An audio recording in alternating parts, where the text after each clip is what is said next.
the first book of the Holy Magic, which God gave unto Moses, Aaron, David, Solomon, and other saints, patriarchs and prophets, which teacheth the true divine wisdom, bequeathed by Abraham unto Lamech his son, translated from the Hebrew. The first book of the Holy Magic. Though this first book serveth rather for prologue than for the actual rules to acquire this divine and sacred magic, nevertheless, O Lamech, my son, thou wilt therein find certain examples and other 1. Which will be none the less useful and profitable unto thee than the matters, precepts and dogmas which I shall give thee in the second and third books. Wherefore thou shalt not neglect the study of this first book, which shall do unto the veritable and sacred magic, and unto serve thee for an introduction, the practice of that which I, Abraham, the son of Simon, have learned, in part from my father, and in part also from other wise and faithful men, and which I have found true and real, having submitted it unto proof and experiment. And having written this with mine own hand, I have placed it within this casket, and locked it up, as a most precious treasure, in order that, when thou hast arrived at a proper age, thou mayest be able to admire, to consider, and to enjoy the marvels of the Lord, as well as thine elder brother Joseph, who, as the firstborn, hath received from me the holy tradition of 3. The Kabbalah. The first chapter. Mech, if thou wishest to know the reason wherefore I give unto thee this book, it is that if thou considerest thy condition, which is that of being a last-born son, thou shalt know wherefore it appertaineth unto thee, and I should commit a great error should I deprive thee of that grace, which God hath given unto me with so much profusion and liberality. I will then make every effort to avoid and to fly prolixity of words in this first book, having alone in view the ancientness of this venerable and indubitable science, and seeing that truth hath no need of enlightenment and of exposition, she being simple and right, be thou only obedient unto all that I shall say unto thee, contenting thyself with the simplicity thereof, be thou 4. And thou shalt acquire more wealth than I could know how, good and upright, to promise unto thee. May the only and most holy God grant unto all the grace necessary to be able to comprehend and penetrate the high mysteries of the Kabbalah and of the law, but they should content themselves with that which the Lord accordeth unto them, seeing that if against his divine will they wish to fly yet higher, even as did Lucifer, this will but procure for them a most shameful and fatal fall. Wherefore it is necessary to be extremely prudent, and to consider the intention which I have had in describing this method of operation, because in consideration of thy great youth I attempt no other thing but to excite thee unto the research of this sacred magic.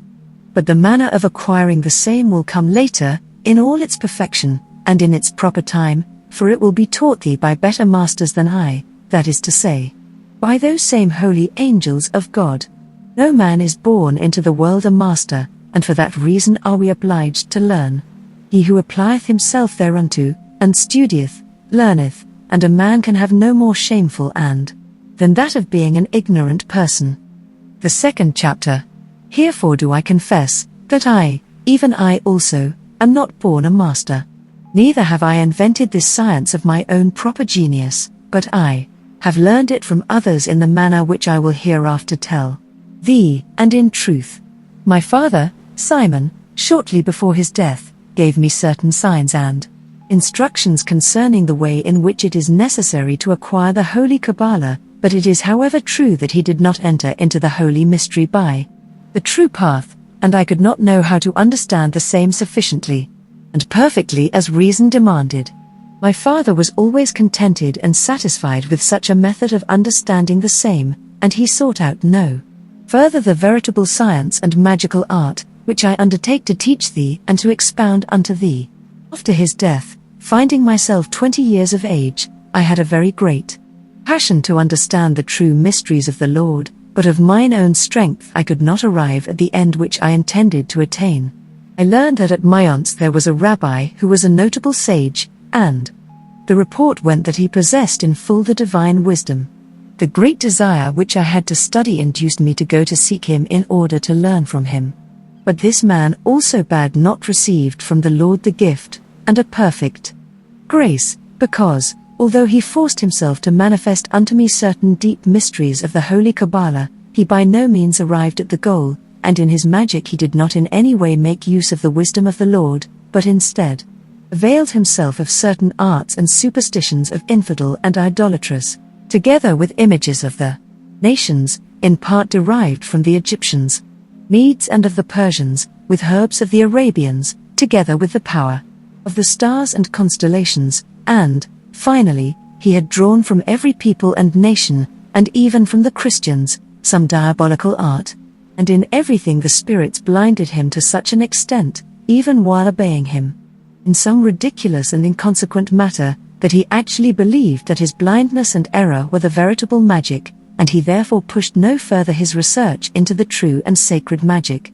I also learned his extravagant experiments, and for 10 years did I remain buried in so great an error, until that after the 10 years I arrived in Egypt at the house of an ancient sage who was called Abramelin, who put me into the true path as I will declare it unto thee hereafter, and gave me better instruction and doctrine than all the others, but this particular grace was granted me by the Almighty Father of all mercy, that is to say, Almighty God, who little by little illuminated mine understanding and opened mine eyes to see and admire, to contemplate and search out his divine wisdom, in such a manner that it became possible unto me to further and further understand and comprehend the sacred mystery by which I entered into the knowledge of the holy angels. At length I, enjoying their sight and their sacred conversation, from whom received afterwards the foundation of the veritable magic, and how to command and dominate the evil spirits.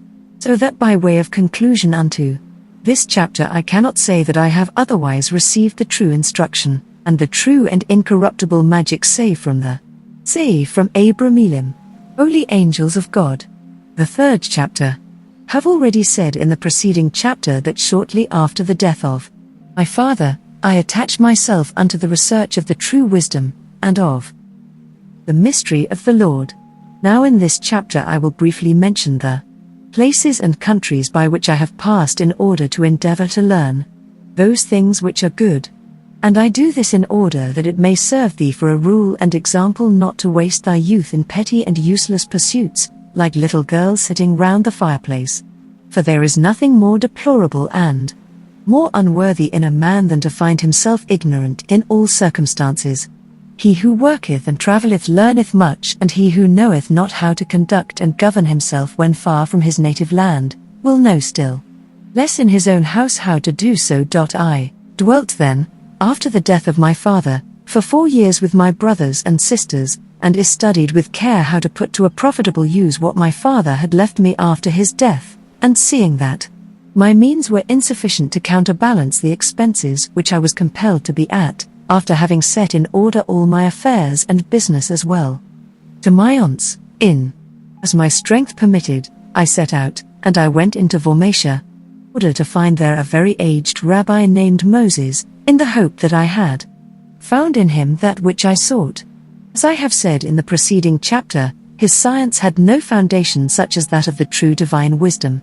I remained with him for 4 years, miserably wasting all that time there, and persuading myself that I had learned all that I wished to know, and I was only thinking of returning to my paternal home, when I casually met a young man of our sect, named Samuel, a native of Bohemia, whose manners and mode of life showed me that he wished to live, walk, and die in the way of the Lord and in his holy law, and I contracted so strong a bond of friendship with him that I showed him all my feelings and intentions, as he had resolved to make a journey to Constantinople, in order to there join a brother of his father, and thence to pass into the holy land wherein our forefathers had dwelt, and from the which for our very great errors and misdeeds we had been, having so willed it, the moment that he, chased and cast forth by God, he had made me acquainted with his design, I felt an extraordinary desire to accompany him in his journey,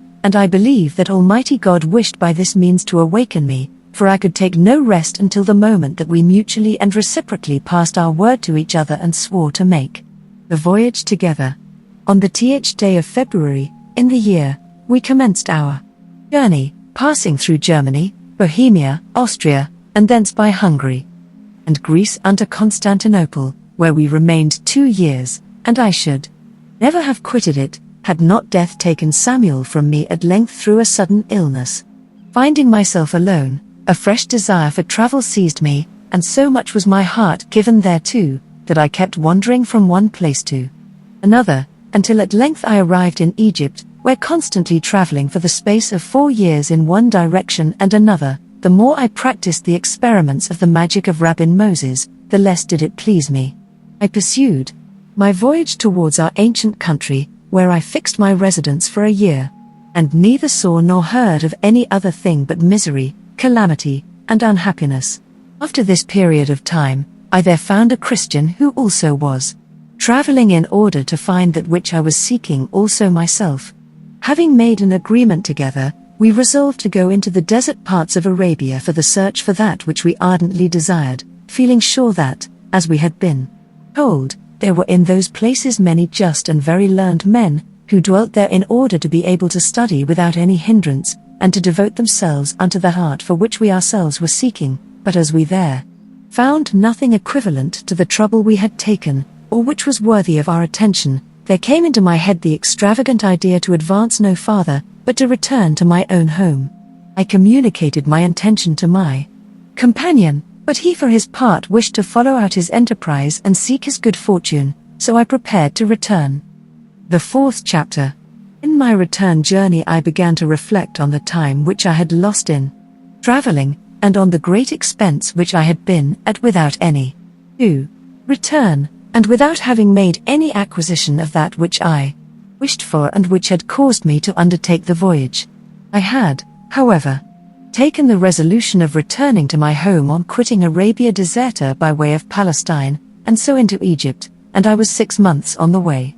I at length arrived at a little town called Arachi, situated on the bank of the Nile, where I lodged with an old Jew named Aaron, where indeed I had already lodged before in my journey, and I communicated unto him my sentiments.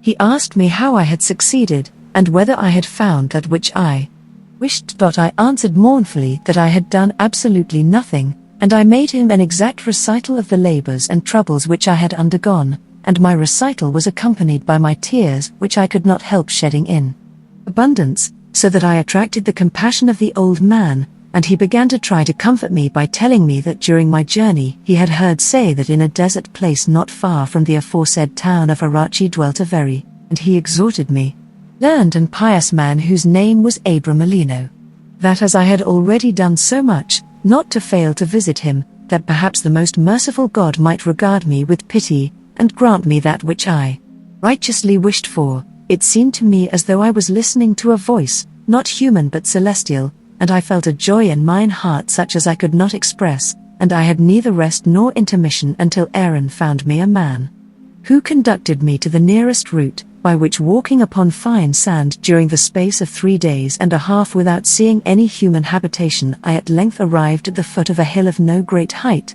and which was entirely surrounded by trees. My guide then said, "In this small wood dwelleth the man whom you seek," and having showed me the direction to take, he wished to accompany me no further, and having taken his leave of me, he returned home by the same route by which we had come, together with his mule which had served to carry our food. Finding myself in this situation, I could think of no other thing to do than to submit myself to the help of the divine providence by invoking his very holy name, who then granted unto me his most holy grace, for in turning my eyes in the aforementioned direction, I beheld coming towards me a venerable aged man, who saluted me in the Chaldean language in a loving manner, inviting me to go with him into his habitation, the which courtesy I accepted with an extreme pleasure, realizing in that moment how great is the providence of the Lord. The good old man was very courteous to me and treated me very kindly, and during an infinitude of days he never spake unto me of any other matter than of the fear of God, exhorting me to lead ever a well-regulated life, and from time to time warned me of certain errors which man commits through human frailty, and further, he made me understand that he detested the acquisition of riches and goods which we were constantly employed in gaining in our towns through so severe usury exacted from, and harm wrought to, our neighbor. He required, from me a very solemn and precise promise to change my manner of life, and to live not according to our false dogmas, but in the way and law of the Lord.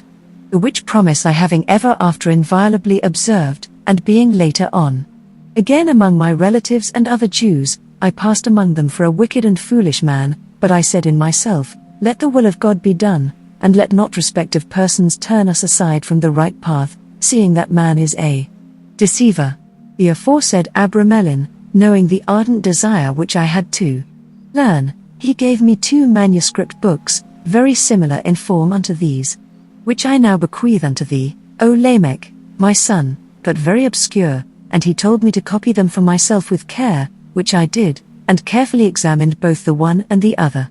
And he asked me if I had any money. I answered unto him, Yes.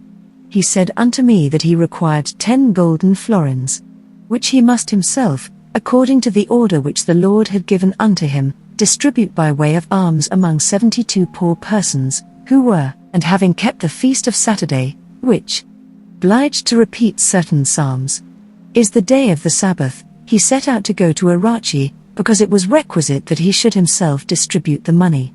And he ordered me to fast for 3 days, that is to say, the Wednesday, Thursday, and Friday following, contenting myself with only a single repast in the day, wherein was to be. Also he commanded me to make this, neither blood nor dead things, commencement with exactness, and not to fail in the least thing, for in order to operate well it is very necessary to begin well, and he instructed me to Psalms of David 1 single time in these 3 days, and repeat all the 7, not to do or practice any servile operation. The day being come he set out, and took with him the money which I had given him. I faithfully obeyed him, executing from point to point that which he had ordered me to do. His return was 15 days later, and being at last arrived he ordered me the day following, which was a Tuesday, before the rising of the sun, to make with great humility and devotion a general confession of all my life unto the Lord, with a true and firm proposal and resolution to serve and fear him otherwise than I had done in the past, and to wish to live and die in his most holy law, and in obedience unto him. I performed my confession with all the attention and exactitude necessary. It lasted until the going down of the sun, and the day following I presented myself unto Abramelin, who with a smiling countenance said unto me, It is thus I would ever have you. He then conducted me into his own apartment, where I took the 2 little manuscripts, which I had copied, and he asked of me whether truly, and without fear, I wished for the divine science and for the true magic.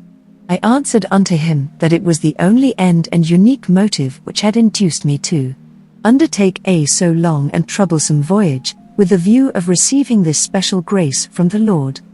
And I, said Abramelin, trusting in the mercy of the Lord, I grant and accord unto thee this holy science, which thou must acquire in the manner which is prescribed unto thee in the 2 little manuscript books, without omitting the least imaginable thing of their contents, and not in any way to gloss or comment upon that which may be or may not be, seeing that the artist who hath made that work is the same God who from nothingness hath created all things. Thou shalt in no way use this sacred science to offend the great God, and to work ill unto thy neighbor. Thou shalt communicate it unto no living person whom thou dost not thoroughly know by long practice and conversation, examining well whether such a person really intendeth to work for the good or for the evil. And if thou shalt wish to grant it unto him, thou shalt well observe and punctually the same fashion and manner, which I have made use of with thee.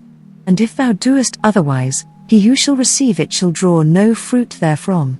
Keep thyself as thou wouldst from a serpent from selling this science, and from making merchandise of it, because the grace of the Lord is given unto us free and gratis, and we ought in no wise to sell the same. This veritable science, 18 years, shall remain in thee and thy generation for the space of 72, and will not remain longer in our sect. Let not thy curiosity push thee on to that. Understand the cause of this, but figure to thyself that we are so good. Our sect hath become insupportable not only to the whole human race, but even to God himself. I wished in receiving these 2 small manuscript books to throw myself on my knees before him, but he rebuked me, saying, that we ought only to bend the knee before God, was so exactly written, that thou, I avow that these 2 books, Lamech my son, mayest see them after my death, and thou shalt thus recognize how much respect I have for thee. It is true that before my departure I well read and studied them, and when I found anything difficult or obscure I had recourse unto Abramelin, who with charity and patience explained it unto me. Being thoroughly instructed, I took leave of him, and having received his paternal blessing, a symbol which is not only in use among the Christians, but which was also the custom with our forefathers, I also departed, and I took the route to Constantinople, whither having arrived I fell sick, and my malady lasted for the space of 2 months, but the Lord in his mercy delivered me therefrom, so that I soon regained my strength, and finding a vessel ready to depart for Venice I embarked thereon, and I arrived there, and having rested some days I set out to go unto Trieste, where having landed, I took the road through the country of Dalmatia, and arrived at length at my paternal home, where I lived among my relatives and my brothers. The 5th chapter. He is not sufficient to travel and journey abroad and see many lands, if one does not draw some useful experience therefrom. Wherefore, in order to show unto thee a good example, I will in this chapter speak of this art which I discovered in one way and another while mysteries traveling in the world, and also of the measure and understanding of their various sciences, while, in the 6th chapter following, I will recount the things which I have learned and seen with some among them, and whether in actual practice I found them true or false. I have already before told you that my first master had been the Rabbin Moses at Mayence, who was indeed a good man, but entirely ignorant of the true mystery and of the veritable magic. He only devoted himself to certain superstitious secrets which he had collected from various infidels, and which were full of the nonsense and foolishness of pagans and idolaters, to such an extent that the good angels and holy spirits judged him unworthy of their visits and conversation, and the evil spirits mocked him to a ridiculous extent. At times, indeed, they spake to him voluntarily and by caprice, and obeyed him in matters vile, profane, and of no account, in order the better to entrap, deceive and hinder him from searching further for the true and certain foundation of this great science. At Argentine I found a Christian called James, who was reputed as a learned and very skillful man, but his art was the art of the juggler, or cup and balls player, and not that of the magician. In the town of Prague I found a wicked man named Antony, aged 25 years, who in truth showed me wonderful and supernatural things. But may God preserve us from falling into so great an error, for the infamous wretch avowed to me that he had made a pact with the demon, and had given himself over to him in body and in soul, and that he had renounced God and all the saints, while, on the other hand, the deceitful Leviathan had promised him 40 years of life to do his pleasure. He made every effort, as he was obliged to by the pact, to persuade me and drag me to the precipice of the same error and misery, but at first I kept myself apart from him, and at last I took flight. And to this day do they sing in the streets of the terrible end which befell him. May the Lord God of his mercy preserve us from such a misfortune. This should serve us as a mirror of warning to keep far from us all evil undertakings and pernicious curiosity. In Austria I found an infinitude, but all were either ignorant or like unto the Bohemians. In the kingdom of Hungary I found but persons knowing neither God nor devil, and who were worse than the beasts.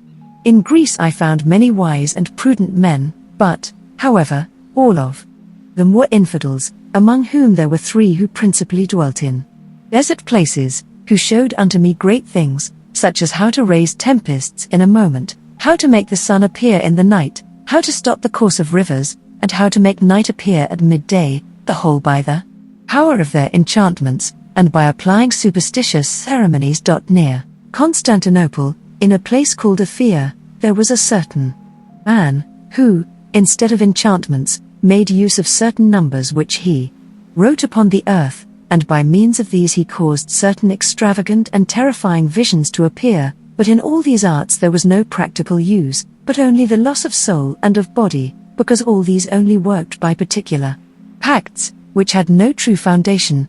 Also all these arts demanded a very long space of time, and they were very false, and when these men were unsuccessful they had always ready 1,000 lies and excuses.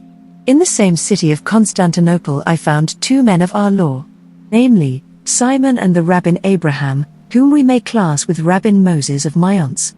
In Egypt the first time I found 5 persons who were esteemed and reputed as wise men, among whom were 4, namely, Hore, Abimelech, Elkan, and Orelak, who performed their operations by the means of the course of the stars and of the constellations, adding many diabolical conjurations and impious and profane prayers, and performing the whole with great difficulty. The 5th, named Abramelin, operated by the means and aid of demons, to whom he prepared statues and sacrificed, and thus they served him with their abominable arts. In Arabia they made use of plants, of herbs, and of stones as well precious as common. The divine mercy inspired me to return thence, and led me to Abramelin, who was he who declared unto me the secret, and opened unto me the fountain and true source of the sacred mystery, and of the veritable and ancient magic which God had given unto our forefathers. Also at Paris I found a wise man called Joseph, who, having denied the Christian faith, had made himself a Jew.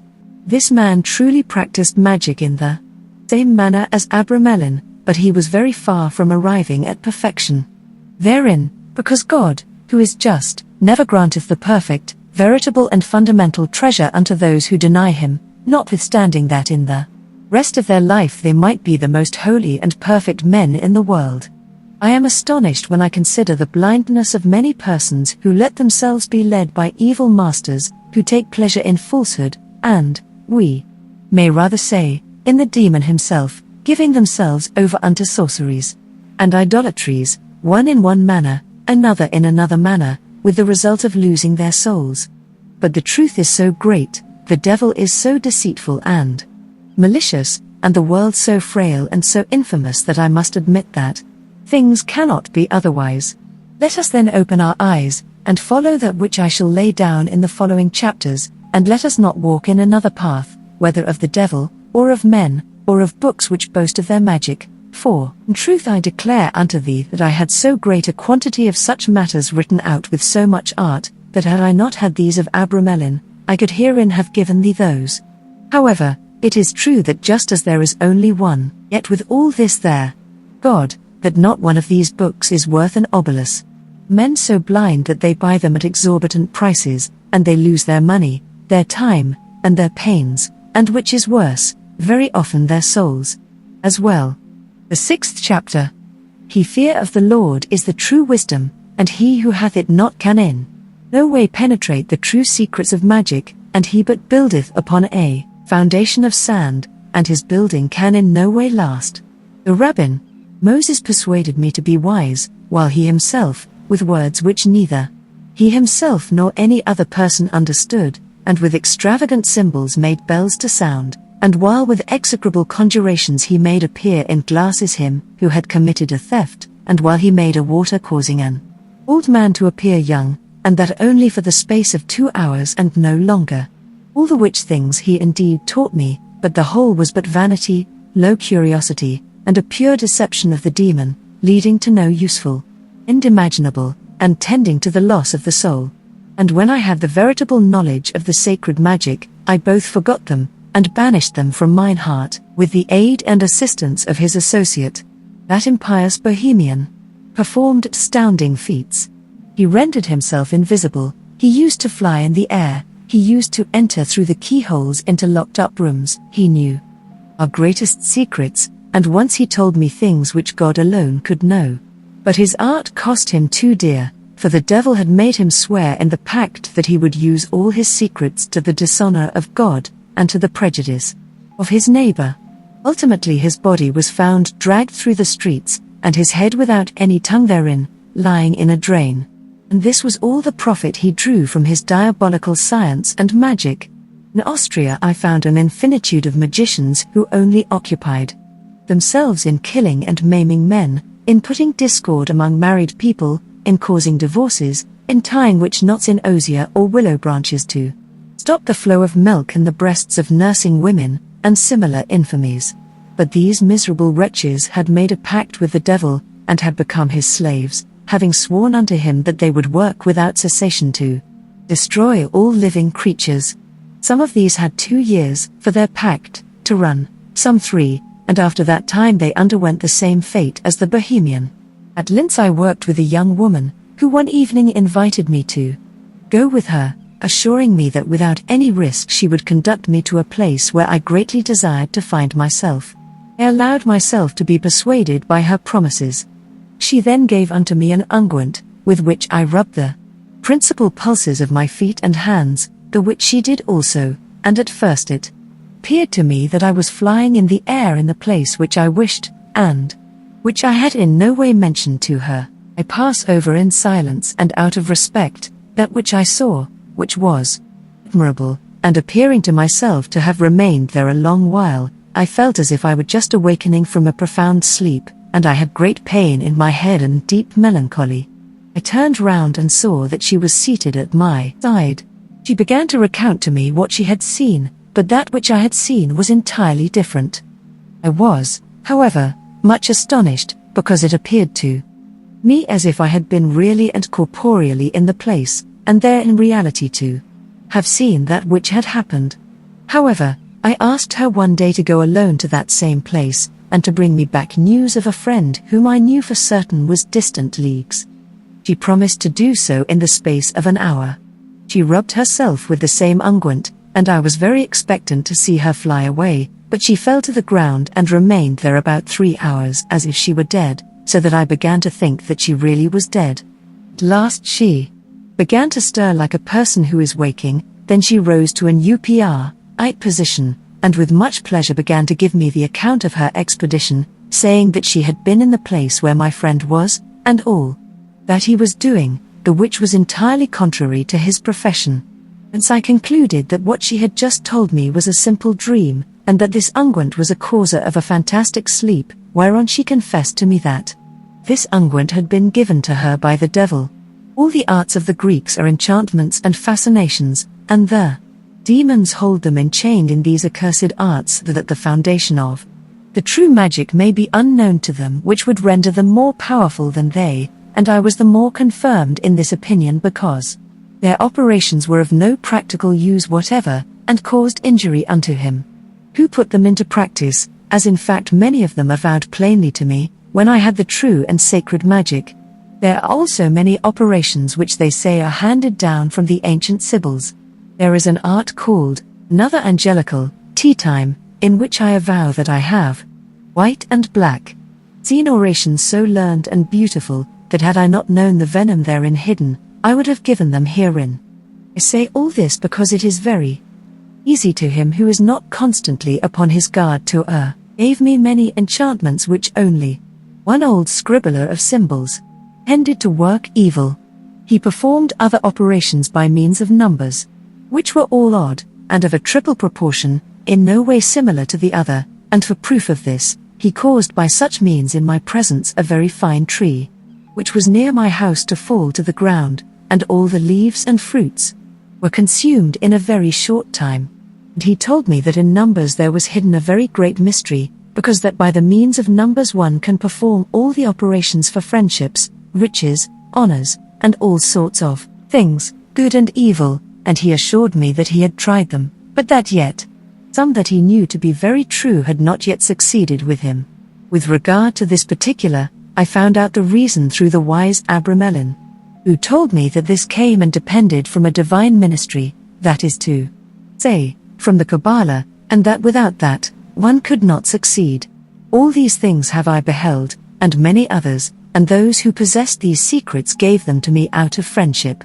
I burned these recipes afterwards in the house of Abramelin, they being absolutely things very far removed from the will of God, and contrary to the charity which we owe unto our neighbor.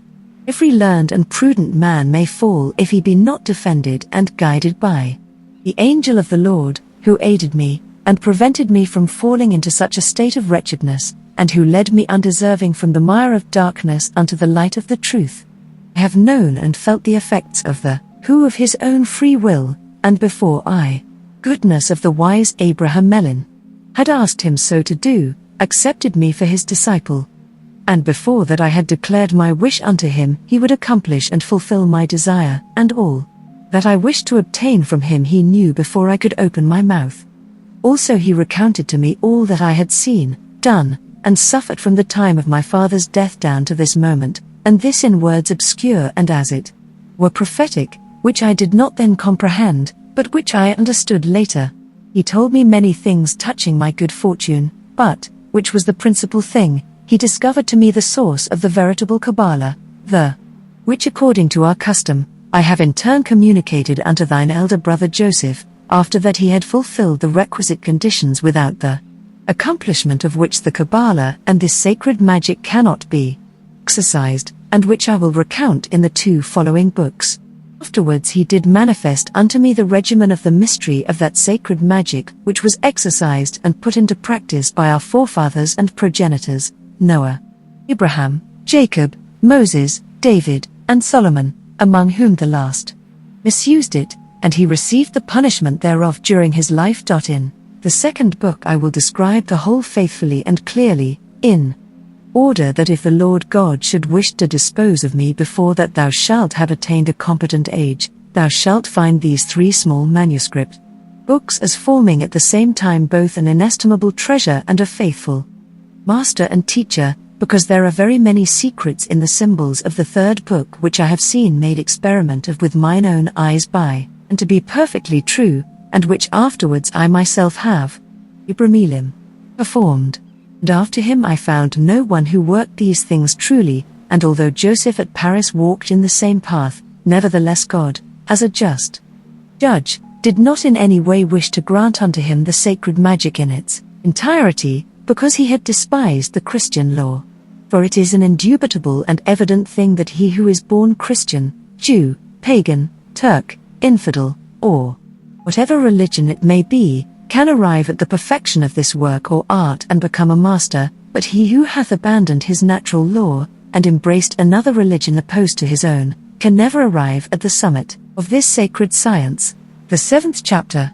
God, the Father of mercy, having granted unto me the grace to return safe and sound into my country, I paid unto him according to my small power, some little portion of that which I owed him, thanking him for so many benefits which I had received from him, and in particular, for the acquisition of the Kabbalah which I had made at the house of. It now only remained for me to reduce to practice this sacred Abramelin magic, but many things of importance and hindrances presented themselves, among the which my marriage was one of the greatest.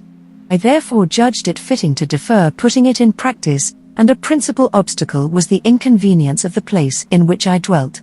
I resolved to absent myself suddenly, and go away into the Hyrcanian forests, and there remain during the time necessary for this operation, and lead a solitary life. It was not possible for me to do it sooner for many reasons and dangers of which latter I ran a risk in that place, besides which it would be necessary to leave my wife, who was young and now enceinte. Finally, I resolved to follow the example of, into 2 parts. I took another house at Abramelin, and I divided my house rent, which I in part furnished, and I gave over to one of my uncles the care of providing the necessaries of life and the needs thereof.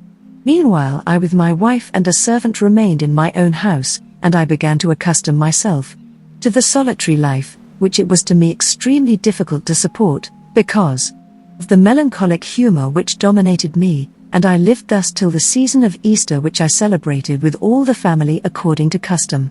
And first, on the following day, in the name and to the honor of God Almighty, the Creator of heaven and of earth, I commenced this holy operation, and I continued it for 6 moons without omitting the slightest detail, as thou wilt understand later. And the period of the 6 moons being expired, the Lord granted unto me his grace by his mercy, according to the promise made unto our forefathers, since while I was making my prayer unto him he deigned to grant unto me the vision and apparition of his holy angels, together with which I experienced so great joy, consolation and contentment of soul, that I could neither express it nor put it into writing.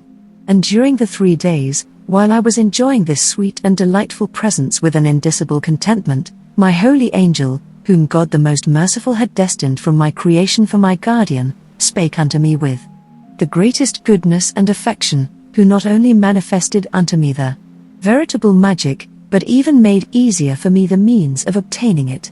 He confirmed as being true the symbols of the Kabbalah which I had received from Abramelin, and he gave me the fundamental means by which I could have an infinitude of others in my operations according to my pleasure, assuring me that he would instruct me fully thereon. These symbols are all like those of the third book. He gave me further very useful advice and admonition, such as an angel could give, how I should govern myself the following days with the evil spirits so as to constrain them to obey me, the which I duly followed out, fulfilling always from point to point his instructions very faithfully, and by the grace of God I constrained them to obey me and to appear in the place destined for this operation, and they obligated themselves to obey me, and to be subject unto me. And since then even until now, without offending God and the holy angels, I have held them in my power and command, always assisted by the power of God and of his holy angels. And this with so great a prosperity of our house, that I confess that I held myself back from the vast riches which I could have accumulated, although I possess enough to be counted among the number of the rich, as thou wilt know when thou shalt be more advanced in age. May the grace of the Lord, and the defense and protection of his holy angels never then depart from me, Abraham, nor from my two sons Joseph and Lamech, nor from all those who by your means, and by the will of God, shall receive this operation. So be it. The 8th chapter. In order to show that man ought to make use of the good things of the Lord by applying them unto a good end, that is to say, unto his honor and glory, both for his own use and that of his neighbor, I will describe in a few words in this present chapter many and the most considerable operations which I have carried out, and the which, with the aid of the all-powerful Lord and of the holy angels, by the means of this art I have easily conducted unto the desired end. And I write not this description in any way to vaunt myself, nor out of vain glory, the which would be a great sin against God, because it is he who hath done the whole, and not I, but only do I write this that it may serve for instruction unto others, so that they may know wherein they ought to avail themselves of this art, as also that they may use it to the honor of him who hath given this wisdom unto men, and glorify him, and in order that each one may know how great and inexhaustible are the treasures of the Lord, and render unto him particular thanks for so precious a gift. And especially do I thank him for having granted unto me, who am but a little worm of earth, through the means of Abramelin the power to give and communicate unto others this sacred science. After my death a book will be found, which I commenced to write at the time when I was beginning to put in practice this art, which, reckoning the number of the years, was in year of mine age, withal, until today, on which I am arrived at the th honor and augmentation of fortune, and in this book can be read in detail even to the very least thing which I have done. But here, as I have aforesaid, I will describe only the most remarkable. Till now I have healed of persons of all conditions, bewitched unto death, no less than, and belonging unto all religions, without making an exception in any case. Very clement prince, a familiar, I gave unto mine Emperor Sigismund, spirit of the second hierarchy, even as he commanded me, and he availed himself of its services with prudence. He wished also to possess the secret of the whole operation, but as I was warned by the Lord that it was not his will, he contented himself with what was permitted, not as emperor, but as a private person, and I even by means of mine art facilitated his marriage with his wife, and I caused him to overcome the great difficulties which opposed his marriage, by the means of artificial. I delivered also the Count Frederick cavalry, the which I by mine art caused to appear according unto the tenor of the 29th chapter of the 3rd book here following, free out of the hands of the Duke Leopold of Saxonia, the which Count Frederick without me would have lost both his own life, and his estate as well, which latter would not have descended unto his heirs. Unto the bishop of our city also, I showed the betrayal of his government at Orumbera, 1 year before the same occurred, and I say no, passing over in silence all more concerning this because he is an ecclesiastic. But I have further done to render unto him service, The Count of Varvich was delivered by me from prison in England the night before he was to have been beheaded, and of his Pope John, from the council. I aided the flight of the Duke of Constance, who would otherwise have fallen into the hands of the enraged emperor, and the latter having asked me to predict unto him which one of the two popes, John the 23rd, and Martin the 5th, should gain in the end, my prophecy was verified, that fortune befalling which I had predicted unto him at Ratisbon, at the time when I was lodged at the house of the Duke of Bavaria. My lord, for matters of the greatest importance, the door of my room was forced, and I had the value of Hungarian pieces stolen from me in jewels and money. As soon as I returned, the thief, although he was a bishop, was forced to himself bring it back to me in person and to return with his own hands to me the money, jewels, and account books, and to give me the principal reasons which had forced him to commit the theft, rather than any other person, and I warned. 6 months ago I did write unto the Grecian emperor, him that the affairs of his empire were in a very bad condition, and that his empire itself was on the brink of ruin, unless he could appease the anger of God. As there only remaineth unto me but a little while to live, those who remain after me will receive the news of the result of this prophecy. The second book, I have the operation of the 13th chapter, and another time in the twice performed, once in the house of Savonia, Marquisate of Magdeburg, and I was the cause that their estates were handed down unto their children. Now when once the faculty of being able to avail oneself of the sacred magic hath been obtained, it is permissible to demand from the angel a sum of coined money proportionate unto thy birth, quality and capacity, the which without difficulty will be granted unto thee. Such money is taken from the hidden treasures.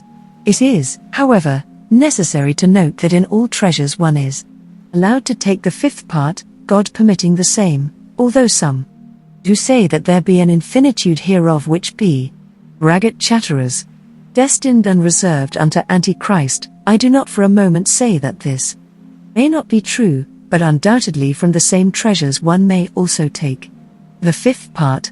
There are yet more which be destined unto others, mine own, and I performed the particular treasure was assigned unto me at Herbipolis. Of the third book, it was not in any way operation of the 8th chapter, guarded, and was very ancient. It was of gold, which had never been struck into ingots, and which I afterwards caused to be beaten out and converted into its equivalent weight of golden florins, by the spirits, the which was done in a few hours. And I did this operation seeing that mine own possessions were few and of little worth, and so poor was I that in order to marry a person who had a considerable dowry, I was forced to make use of mine art, and I employed the fourth sign of the third book and the third sign, 19th chapter, and I married my cousin with golden florins as a dowry, the which sum served as a cover to my fortune. 48. All the signs which are in the 18th chapter of by me so many times that I could not count them. However, they are all 49. Given in the book. 50. I made great and wonderful experiments with the signs of the second, 51-52, and 8th chapters of the third book. The first sign of the first chapter of the third book is the most perfect. It is necessary to be prompt and adroit in all these operations, seeing that in the things which belong unto God we can easily commit still greater errors than those into which Solomon fell. All these signs have I worked with great case and pleasure, and with very great utility, unto myself and others. All these operations and others in infinite number have I performed by the signs which be in the third book. And never have I failed in attaining mine end. I have always been obeyed by the spirits, and everything hath succeeded with me because I have myself obeyed the commandments of God. Also I have from point to point followed that which mine angel hath counselled and prescribed unto me, following. 53.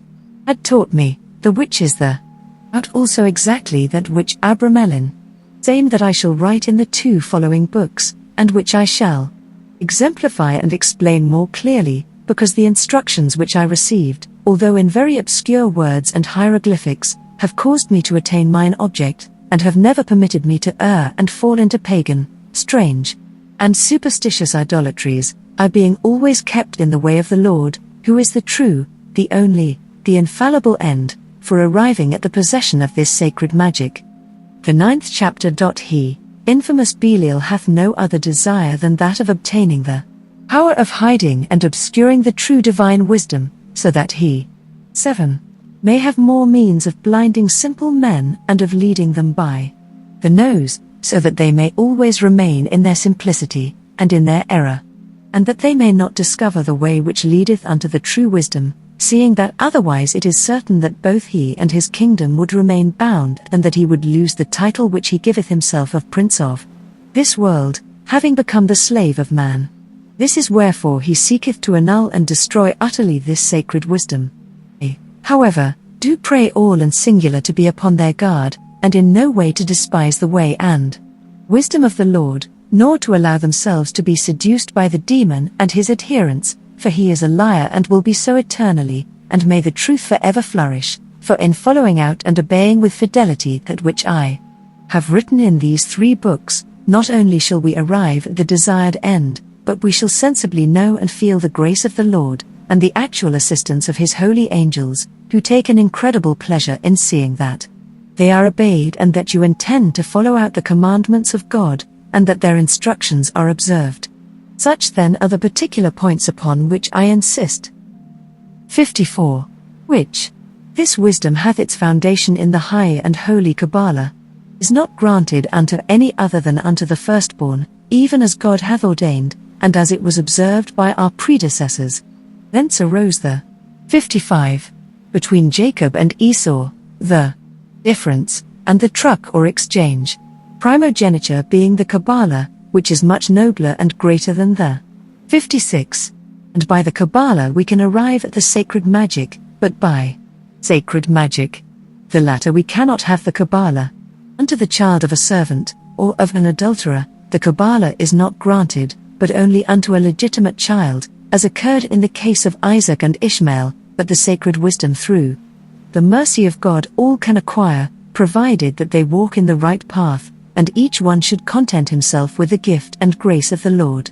And this must not be done out of curiosity, and with extravagant and ridiculous scruples, wishing to know and understand more than is right, seeing that temerity is certainly punished by God, who then permitteth him who is presumptuous not only to be turned aside out of the true way by the second 57, but also the demon hath power over him, and he ruineth and causes, exterminateth him in such a manner, that we can only say that he himself is the sole cause of his own ruin and misery.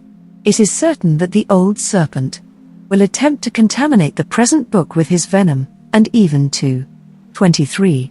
Destroy and lose it utterly, but O Lamech, as a faithful father I entreat thee by the true God who hath created thee and all things, and I entreat every other person who by thy means shall receive this method of operating, not to be induced or persuaded to have any other sentiment or opinion, or to believe the contrary. Pray unto God and ask him for his assistance, and place all thy confidence in him alone. And although thou canst not have the understanding of the Kabbalah, nevertheless the holy guardian angels at the 58 will manifest unto thee that which is end of the 6 moons or months, sufficient for the possession of this sacred magic. Wherefore, all the signs and symbols given in the 3rd book are written. 59. But the mysterious words wherein, with letters of the 4th hierarchy, 60, have their origin in and are drawn from the Hebrew, consisteth the secret, Latin, Greek, Chaldean, Persian, and Arabian languages by a singular mystery and according unto the will of the most wise architect and fabricator of the universe, who alone dominateth and governeth it by his all power. All the monarchies and kingdoms of the world are submitted unto his infinite power, and unto this sacred magic and divine wisdom.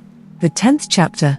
He being understood that in this operation we have to do with a great and powerful enemy, whom through our own weakness and human strength or science we cannot resist without particular aid and assistance from the holy angels, and from the Lord of the good spirits, it is necessary that each one should always have God before his eyes, and in no way offend him.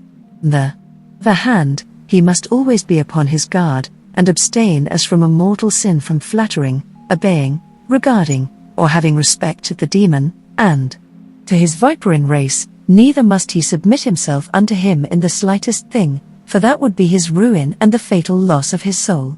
As it happened unto all the seed descended from Noah, Lot, Ishmael, and others who did possess the blessed land, before our forefathers, who inherited this wisdom from father to son, from family to family, but in the course of time having lent an ear unto the treacherous enemy, they let themselves be turned away from the veritable path, and did lose the true science which they had received from God by the means of their fathers, and gave themselves over unto superstitious sciences, and unto diabolical enchantments, and unto abominable idolatries. 61. Them, the which was the cause that thereafter God did chastise them, defy, and chase them from their country, and did introduce in their stead our predecessors, from which same errors again later came the cause of our present misery and servitude, the which will last even unto the end of the world, since they in no way wished to know the gift which God had given unto them, but instead abandoned it to embrace and follow the deceits of the demon. 62.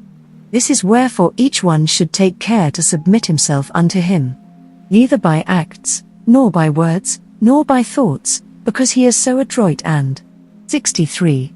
Prompt that he can seize one unexpectedly, just as a spider may take a bird. Let that miserable Bohemian and the others whom I have before mentioned, serve thee for an example to avoid, even as they did unto me. In the commencement of the operation there appeareth a man of majestic appearance, who with great affability doth promise unto thee marvelous things. Consider all this as pure vanity, for without the permission of God he can give nothing, but he will do it unto the damage and prejudice, ruin and eternal damnation of whomsoever putteth faith in him, and believeth in him, as we may see in the Holy Scripture in the matter of Pharaoh and his adherents, the which despised the veritable and certain wisdom of Moses and Aaron, and were in the beginning backed up by the devil, who showed them by the means of enchantments that he could both do and put in practice all the works of the aforesaid holy men, whence he ultimately did reduce them to such a condition of obstinacy and blindness, that without perceiving their own error and the deceit of the demon, they were cruelly chastised by God with divers plagues, and were at last all drowned in the Red Sea. This is wherefore in conclusion I say unto thee in few words, that we must rely upon God alone, and put all our confidence in him. The 11th chapter. Odd, be my witness that I have not learned this science out of curiosity, nor in order to avail myself of it for an evil purpose, but 64. For mine own use, rather to use it for the honor and glory of my, and for that of my neighbor, and I have never wished to employ it for vain and vile things, but I have always labored with all my strength to aid all creatures, friends and enemies, faithful and unfaithful, as well the one as the other, with a perfect will and a good heart, and I have also made use of it for the animals. I have before cited certain examples in order to show unto thee that God Almighty doth not in any way grant the art or the science unto a person in order that he may use it for himself alone, but in order that he may provide for the needs of others, and of those who do not possess this sacred science. This is why I pray every one to follow mine example, and if he doeth otherwise the malediction of the Lord will fall upon him, and as for myself I shall be excusable and innocent before God, and before all men. 65. The like of?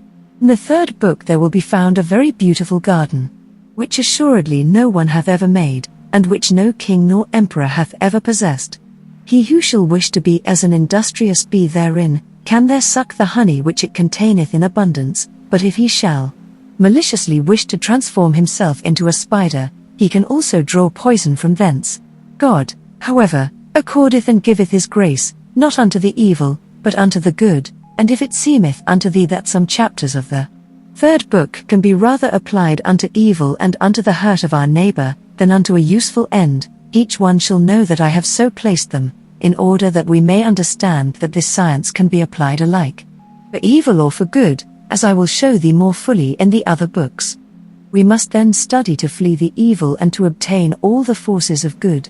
He who shall act thus all the days of his life shall have the succor and assistance of the faithful, benign and holy angels, and he who shall use it for evil shall be abandoned by the same angels, and shall be in the power of the treacherous enemy, who never faileth to obey the commands of such an one to work evil, in order to render him his slave. It is necessary to have as a general rule and maxim which never faileth, that whenever thou shalt see a man filled with an extraordinary desire to procure this operation for himself, if thou wishest to give it unto him, it is necessary to test his sincerity and his intentions, and delay him, according to the instructions which I give unto thee in these 3 books. And if he seeketh to obtain it by indiscreet methods, and saith unto thee that this operation may be true or not true, feigning doubts in order to compel thee to give it unto him, or that he maketh use of other stratagems, thou mayest then conclude that such a man walketh not in the way of the Lord. If any person wisheth it in a way opposed to that which God employeth to grant it, this would be presumptuous. And if any person seeketh to obtain it not for himself, but for either a child or a relative, who is not such as he should be who receiveth so great a treasure, he who shall grant it unto him shall be culpable of a great evil, and shall himself lose the grace and wisdom of the Lord, and shall deprive his heirs of the same eternally. For man of evil life, whom one shall feel by means of this sacred science, will persist in his evil way of life, shall come unto thee to seek this sacred science, it is probable that such a man doth not desire to use it for good and in a right intention, but that having received it, he will use it for evil. I have also in such case myself, however, seen and felt that God, who penetrateth the secret of our hearts, hath put by indirect means obstacles in the way of such an one's success, causing difficulties to arise of one kind and another, so that he who at the first wisheth to possess this science in order to use it against his neighbor, and to commit all sorts of abominations, manifesteth himself as an unworthy person unto him who had resolved to give it unto him. Shun commerce, and the converse of those who actually in the search for this science shall do and say all things which tend to evil, seeing that such men can become the enchanters of the devil. Thou shalt know the rest hereafter in the other books. Here I am very prolix upon this point, and I am exaggerating much, because it is certain that once the operation is given in due form, it is an irrevocable act. But if, on the other hand, after an exact examination and inquisition thou shalt find a person tranquil and sincere, thou must aid him, because God who hath aided thee wisheth also to aid him, unto this end hath he put into thine hands this sacred science. Thou must make every effort to procure peace amongst those who are at discord, and sworn enemies among themselves, and it is imperative to do good unto every one, this being the sole and true means of rendering favorable unto thee, God, the angels and men, and of making the demon thy slave, and obedient in all and through all. And such an one shall pass the rest of his life with a good and right conscience, in honor and peace, with contentment, and useful unto all beings. I entreat those who shall be possessors of a so great treasure to employ it in the proper manner, and never to cast it before swine. Thou shalt use it for thyself, O Lamech, my son, but of the fruit which thou shalt draw therefrom, thou shalt make partakers those who have need. And the more thou shalt give, the more shall thy means increase. The same shall happen unto him to whom thou shalt give it. In these regions and countries we are slaves, and justly afflicted for our sins and those of our fathers. However, we ought to serve the Lord in the best manner which shall be possible unto us. And by such an one shall the treasure be kept secret, and shall be given unto his heirs as far as he can, being ware of disinheriting them in order to give it unto others, and of causing it to fall into the hands of the infidels, or of rendering the wicked possessors thereof. The 12th chapter. In intention was in no way to be so prolix in this first book, but what will not paternal love do? And the importance of the matter 0 permitteth it. Let each one who will carry out this glorious enterprise rest in peace and surety, because in these 3 books is comprised all that can be necessary for this operation. For I have written it with much care, attention, and exactitude, so that there is no phrase which doth not give thee some instruction or advice. However, I pray such an one for the love of God, who reigneth and will reign eternally, to commence no operation unless beforehand for the space of 6 months he hath read and re-read this book with care and attention, considering all points in detail, For I am more than sure that he will not encounter any doubtful matter which he will not be able to solve himself, but further day by day will he assume unto himself a great and ardent desire, pleasure, and will, to undertake this so glorious operation, the which can be. 66. Provided, however, that during, affected by any person of any religion soever, the 6 moons he bath not committed any sin against the law and commandments of God. Now it remaineth unto me, O Lamech, my son, to show unto thee the marks of my extreme paternal tenderness, by giving thee 2 principal pieces of advice, by the means of which, and observing all the other particulars which I shall describe, thou, and any person unto whom thou shalt accord this sacred science, mayest indubitably arrive at the perfection of this same wisdom. It is necessary, however, to understand that many have undertaken this operation, and that some have obtained their wish, but that there are others who have not succeeded, and the reason of this bath been because their good angel hath not appeared unto them in the day of the conjuration, there. 67. Because the angelic nature differeth to angel being by its nature amphitryon, so great an extent from that of men, that no understanding nor science could. 68. Express or describe it, as regardeth that great purity wherewith they be invested. I do not wish that thou, Lamech, my son, and thy successor, and friends, should be deprived of a so great treasure. I in no way wish to abandon thee in so essential a matter. The other point is the psalm which I will tell thee also, and though thou givest the operation unto another person, although he be a friend, thou shalt in no wise communicate this unto him, because this psalm is the preservative against all those to whom thou shalt have given the holy magic, should they wish to make use of it against thee, and thou shalt be able thyself to make excellent use of it against them. This was granted by the Lord to David for his own preservation. 4. The first point, the day being come when it is necessary to perform the orations, prayers, and convocations of thy guardian angel, thou shalt have a 69. The age of 6, 7, or 8 years at the most, who shall be little child, clothed in white, the which child thou shalt have washed from head to foot, and thou shalt place upon his forehead a veil of white silk very fine and transparent, which covereth the forehead even unto the eyes, and upon the veil it is necessary to write beforehand in gold with a brush a certain sign made and marked in the manner and order as it will be shown in the 3rd book, the which doth serve to conciliate and to give grace unto the mortal and human creature to behold the face of the angel. He who operateth shall do the same thing, but upon a veil of black silk, and shall put it on in the same manner as the child. After this thou shalt make the child enter into the oratory, and thou shalt cause him to place the fire and the perfume in the censer, then he shall kneel before the altar, and he who performeth the operation shall be at the door and prostrate upon the ground, making his oration, and supplicating his holy angel that he will deign to appear, and 70. Giving unto him another sign if it be, show himself unto this innocent being. 71. Necessary in order to see him himself.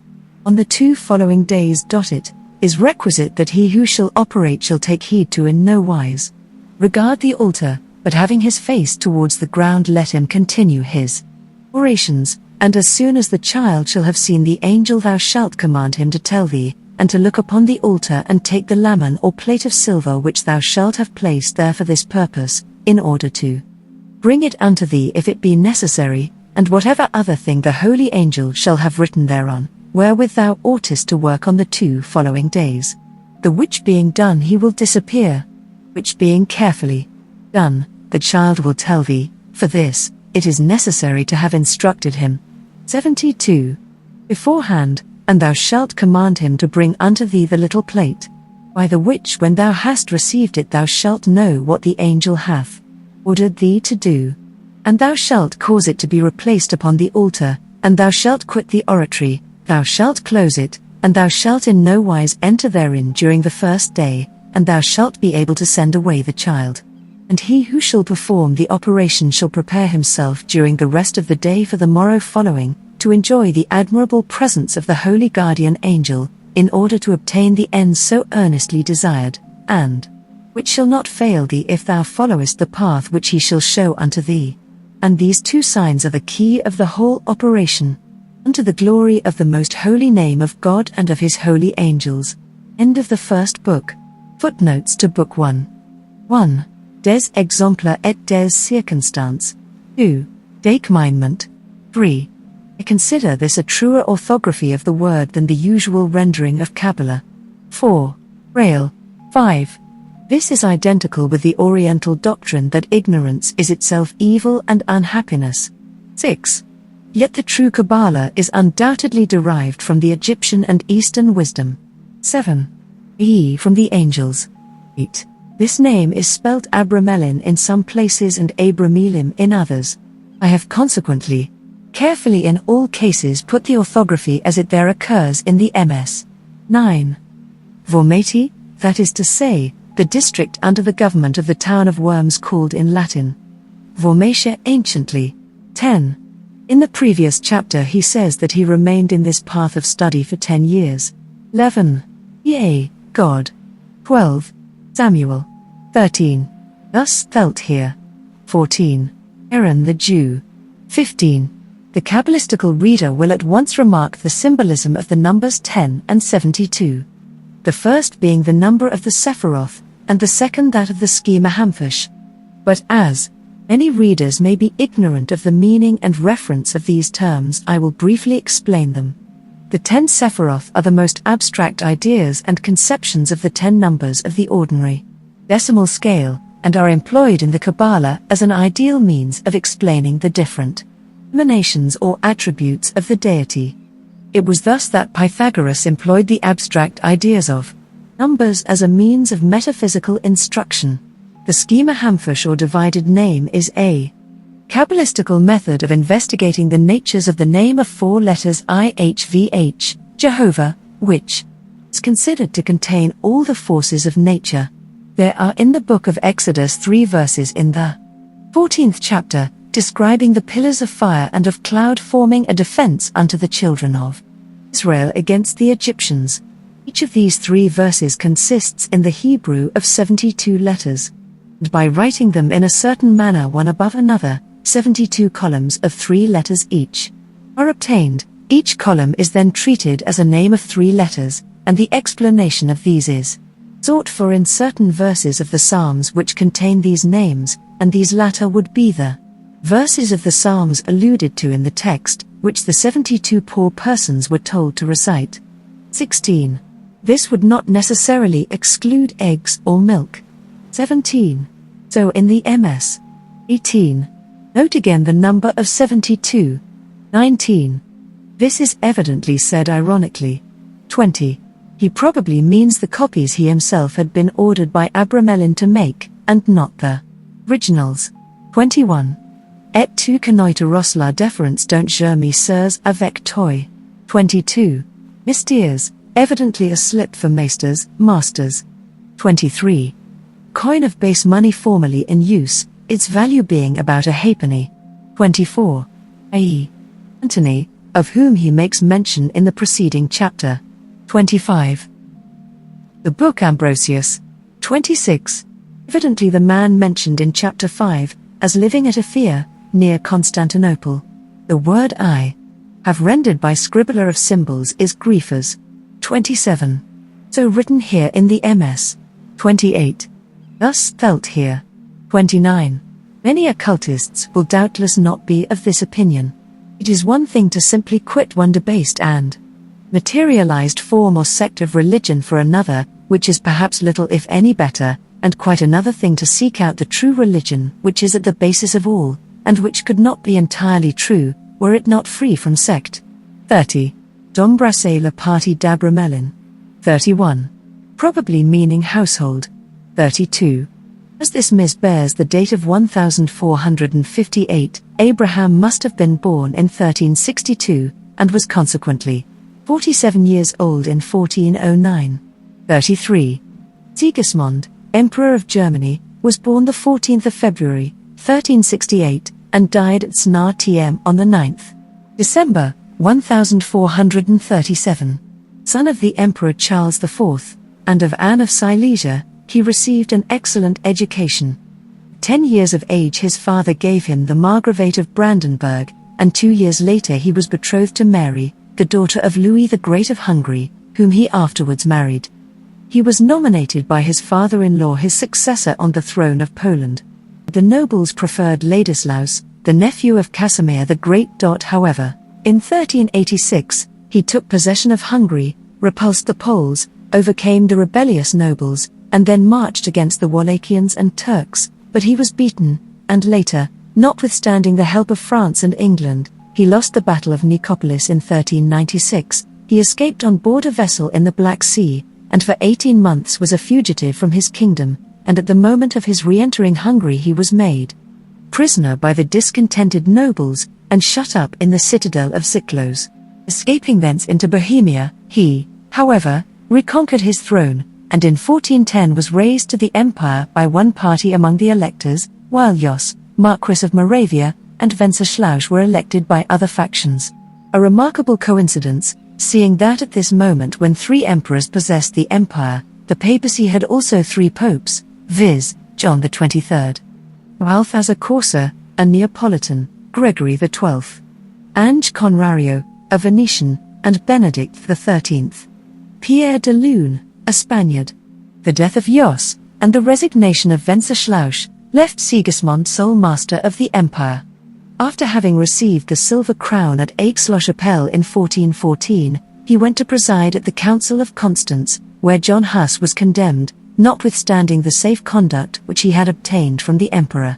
He endeavored to end the differences between the Roman and Greek churches, visited France and England under pretext of reconciling Charles VI and Henry V, but, as some say, in order to form a league with the latter against France, so as to recover the ancient kingdom of Arles.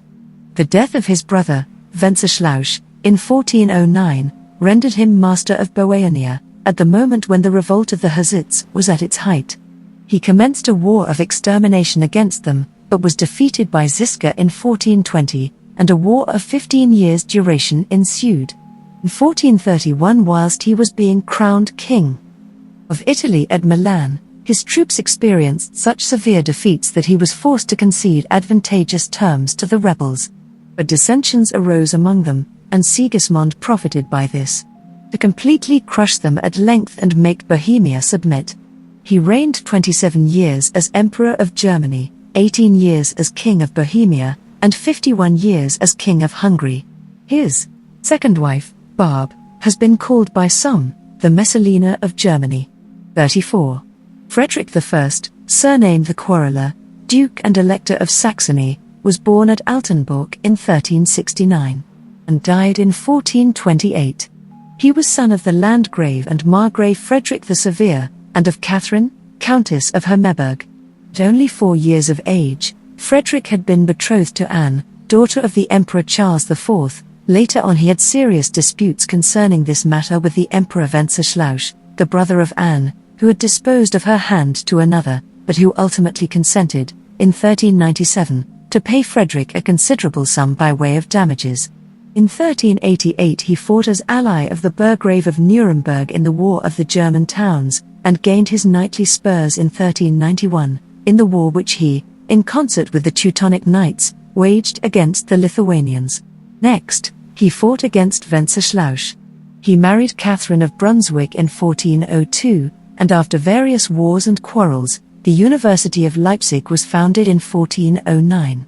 The indefatigable activity which this prince displayed from 1420 against the movements of the Hussites, who were directly menacing his possessions, pointed him out as a valuable auxiliary to the Emperor Sigismund, who was then in a very critical position. In order to assure himself definitely of the alliance of Frederick the Quarreler, the Emperor conferred upon him the Electorate and Duchy of Saxony, but the former could not long enjoy his newfound dignities in peace, for the Emperor shifted the whole weight of the war with the Hussites onto his shoulders. As the other German princes did not respond readily to the Elector's appeal, the latter had the misfortune to lose the greater part of his army near Brux in 1425.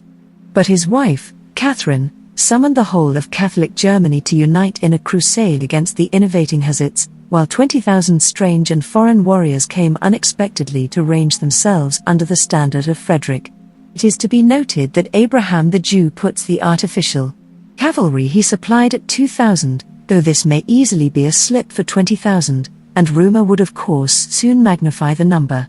But the Elector was at length defeated at the disastrous Battle of Aussig in 1426, where the elite of the German warriors fell. The following year again witnessed a fresh defeat of the Elector, and the chagrin which this excited ultimately led to his death. He was succeeded by his son, Frederick II, called the Good-born in 1411, who began to reign in 1428, and died in 1464, see Dict. Larousse. 35. The same ambiguity exists in the French as in the translation, as to whether it is Abraham or the bishop who passes over the matter in silence. Je non dis pas davantage à cause qu'illet un ecclésiastique passant sous silence sec joy fait de plus pour lui render service. I preserve the orthography of the French original. 36. By Count of Warwick, Abraham evidently means Count of Warwick, as throughout the MS. A W is never used, but always a V, wherever the former occurs in a proper name. This Count of Warwick is probably Henri de Beauchamp, the brother-in-law of Warwick the Kingmaker and son of that Richard de Beauchamp, so infamous for his instrumentality in bringing about the torture and burning of the heroic Joan of Arc. Henri de Beauchamp was at first deprived of his goods by Henry VI. But in 1444 that monarch created him Duke of Warwick, and later, King of the Islands of Wight, Jersey, and Guernsey. He did not long survive to enjoy these honours. Dict. Larousse. 37. Probably Albert V. of Austria. 38. The 23rd. Balthazar Corsa, Pope from 1410 to 1415, was born at Naples. He had been a corsair in his youth, and at first, after his entry into holy orders, was only notable for his debauches, his exactions, and his violence. The 9th.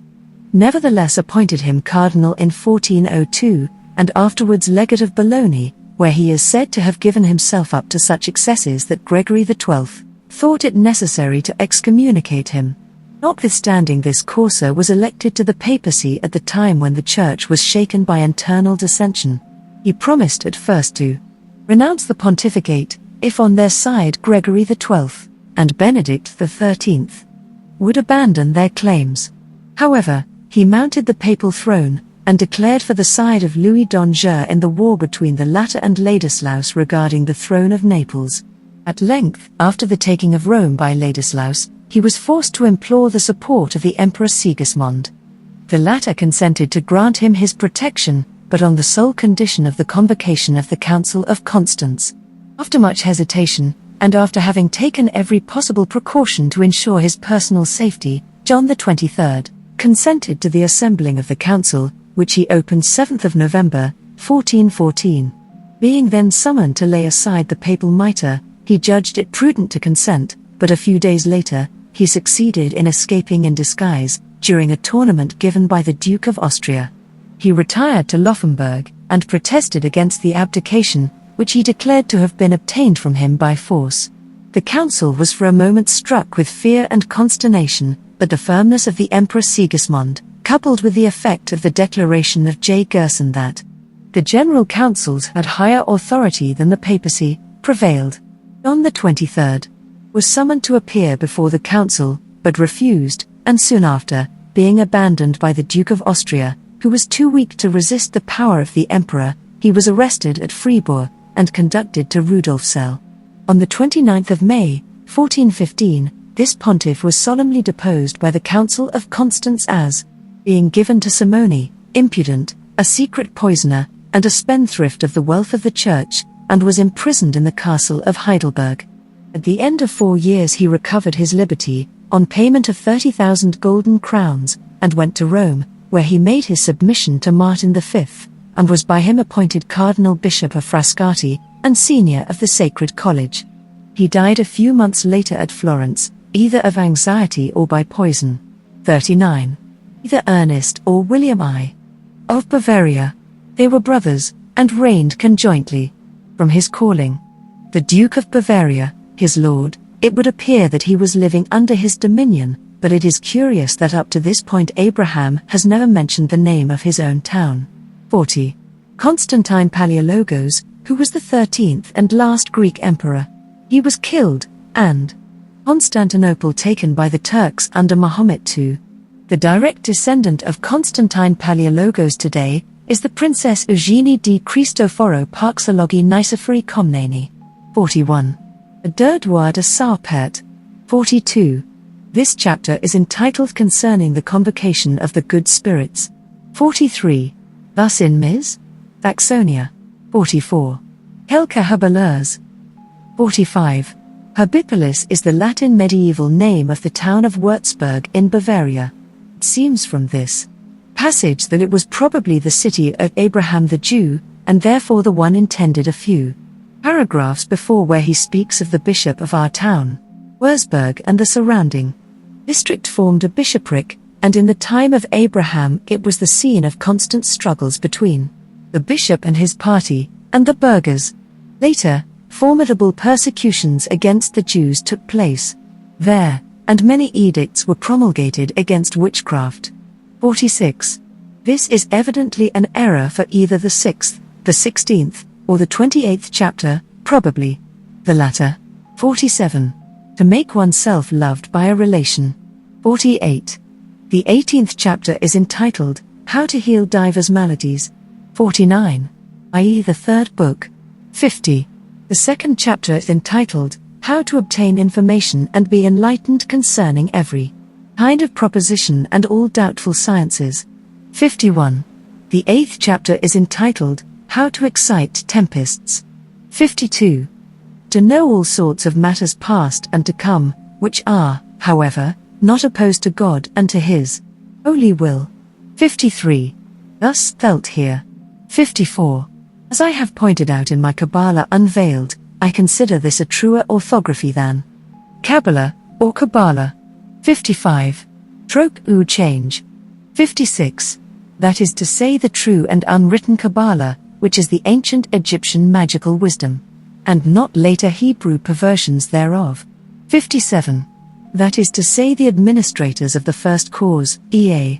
the various divine powers, or gods and goddesses, who act more directly on matter.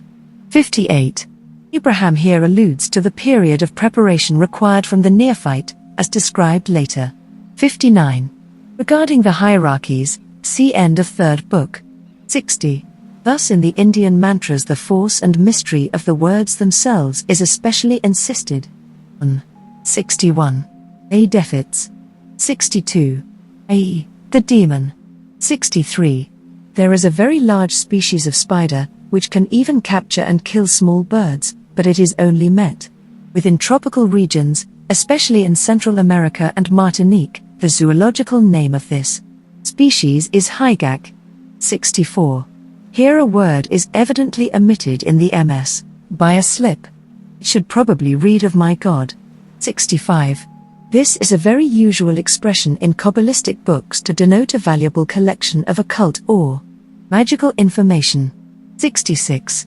It is noticeable how constantly Abraham the Jew insists upon this point. 67. This word in Greek would mean exhausted in every way or hemmed in and hindered on every side. 68. i.e. the angels. 69. The following instructions recall some of Cagliostro's methods of magical working. 70. Yea, the child. 71. Yea, the operator. 72. Yea, the laman of silver, previously alluded to.